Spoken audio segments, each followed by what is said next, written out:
ভারতের আমাদের ব্যাপারে ভারতের যে ভূমিকা, সে ভূমিকা হচ্ছে ওরা আমাদেরকে মেরে ফেলতে চায়, ওরা আমাদেরকে পানিতে মারবে, ওরা আমাদেরকে ভাতে মারবে, ওরা আমাদেরকে শেষ করে দেবে, স্বাধীনতাকে বিপন্ন করে দেবে। এজন্য আজ এই বিশাল জনসমুদ্রের কাছে প্রশ্ন করি, যদি প্রয়োজন হয় আমাদের চির দুশ্মন ভারতের বিরুদ্ধে যদি লড়াইয়ের প্রয়োজন হয়, তোমরা সবাই প্রস্তুত থাকবে। আপনারা মনে রাখবেন, ভারত তার অপসংস্কৃতি আমাদের মধ্যে ঢুকাচ্ছে। বাংলাদেশের মধ্যে মঙ্গল প্রদীপ দিয়ে অনুষ্ঠান শুরু হয়ে গিয়েছে, মঙ্গল প্রদীপ দিয়ে অনুষ্ঠান শুরু করা হচ্ছে।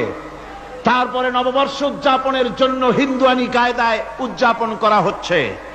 সাব গেমস শুরু করা হলো, কোরআনে কারীম তেলাওয়াত করা হলো না। সেখানে বর এবং বধূ বানানো হয়েছে, তাতে টোপর পরায়া হিন্দুয়ানি কায়দায় করানো হয়েছে।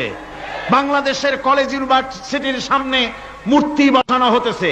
সুতরাং অপসংস্কৃতি দিয়ে ভারত বাংলাদেশের উপর তার আধিপত্য বিস্তার করতেছে। এ ব্যাপারে মুসলমানদের ঐক্য চাই। ভারতের আমাদের ব্যাপারে ভারতের যে ভূমিকা, সে ভূমিকা হচ্ছে ওরা আমাদেরকে মেরে ফেলতে চায়, ওরা আমাদেরকে পানিতে মারবে, ওরা আমাদেরকে ভাতে মারবে, ওরা আমাদেরকে শেষ করে দেবে, স্বাধীনতাকে বিপন্ন করে দেবে। এজন্য আজ এই বিশাল জনসমুদ্রের কাছে প্রশ্ন করি, যদি প্রয়োজন হয় আমাদের চির দুশ্মন ভারতের বিরুদ্ধে যদি লড়াইয়ের প্রয়োজন হয়, তোমরা সবাই প্রস্তুত থাকবে।